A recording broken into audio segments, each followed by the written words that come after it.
पाकिस्तानियों पीसीबी में एक और नई भर्ती हो गई है। इतनी तेजी से शादी के सीजन में यहाँ पाकिस्तान में शादियां नहीं हो रही जितनी तेजी से पीसीबी में रिजाइन आ रहे हैं और नए नए लोग आ रहे हैं। सब मिलके बेड़ा गर्क करने पर तुले हुए हैं पीसीबी का। अब मोहसिन नकवी साहब को मैनेजमेंट कमेटी का चेयरपर्सन तैनात कर दिया गया है। 1 घंटे पहले उनकी नामजदगी की खबर फैलाई जाती है और फिर पूरा ग्राउंड बनाकर उनको नया चेयरमैन बना दिया जाता है।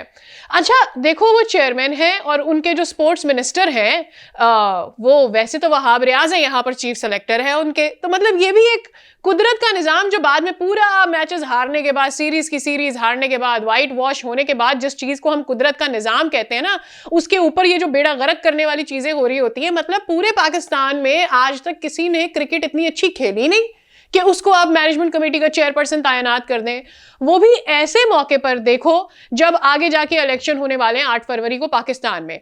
और ये जो फिलवक्त निगरा वजीर हैं पंजाब के, आगे इनका क्या फ्यूचर है किसी को नहीं पता। तो इनके अंडर जो पूरी मैनेजमेंट काम कर रही होगी वो कितनी सर्टेन होगी कि हमने क्या काम करना है और ये क्या डिसीजंस लेंगे। इनसे आज जब एक सहाफी ने मीडिया टॉक में पूछा कि भाई क्या आप चेयरमैन बनने जा रहे हैं मैनेजमेंट कमेटी के, तो पहले उन्होंने सवाल पे सवाल दाग दिया और कहा कि क्या मैं बनने जा रहा हूं, और फिर उन्होंने साथ ही अपना बड़ापन और चौड़ापन भी जाहिर कर दिया कि जी बिल्कुल बहुत सारी इस्लाहात करने की जरूरत है और मैं जो हूं क्रिकेट में ये चेंजेस करूंगा वो चेंजेस करूंगा। भाई आपका क्या लेना देना है दूर दूर से। और मतलब नीचे ग्राउंडेड रहने की तो हमें जरूरत ही है, सब आते हैं यहां से, सबको बहुत पता है कि क्रिकेट के मामलात में क्या हो रहा है और वो किस तरह से ठीक कर सकते हैं।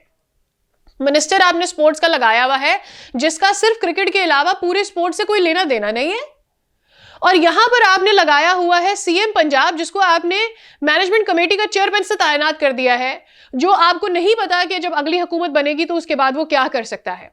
कुछ दिन पहले ज़का अशरफ साहब रिजाइन करते हैं ये कहकर कि इस माहौल के अंदर मैं काम नहीं कर सकता।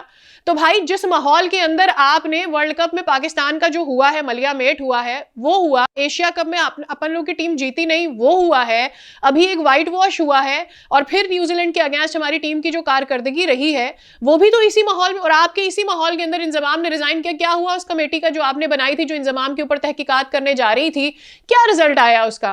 क्या तहकीकात की है आपने उस पर?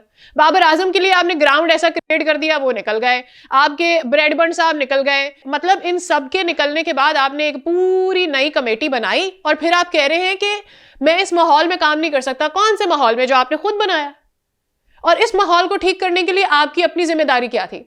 और ऐसे में अनवारुल हक काकर साहब की बहुत बड़ी जिम्मेदारी थी कि कम से कम अब वो किसी ऐसे बंदे को लेकर आते जिसका दूर से ही कोई क्रिकेट से लेना देना होता। हमारे पास क्या मुल्क में कोई ऐसा बंदा मौजूद नहीं है। इतनी अफसोस की बात है, आगे आपका पीएसएल आ रहा है, आगे आपका T20 का वर्ल्ड कप आ रहा है। इस सारे सिनेरियो में जब अभी अभी पीएसएल के लिए ये अनाउंसमेंट चल रही है कि हम नुमाइशी मैच नहीं करवाएंगे पीएसएल 9 में औरतों का कोई भी, विमेंस क्रिकेट का, यानी वो हमारी प्रायोरिटी नहीं है क्योंकि वो बहुत महंगी चीज है, उसके ऊपर आप तैनात कर रहे हैं एक ऐसा बंदा जिसका दूर दूर तक क्रिकेट से कोई लेना देना नहीं है, जो ऑलरेडी एक मिनिस्ट्री संभाल रहा है, जिसके अंडर एक बंदा ऐसा मौजूद है जो आपका स्पोर्ट्स मिनिस्टर है और वो आपका चीफ सेलेक्टर भी है।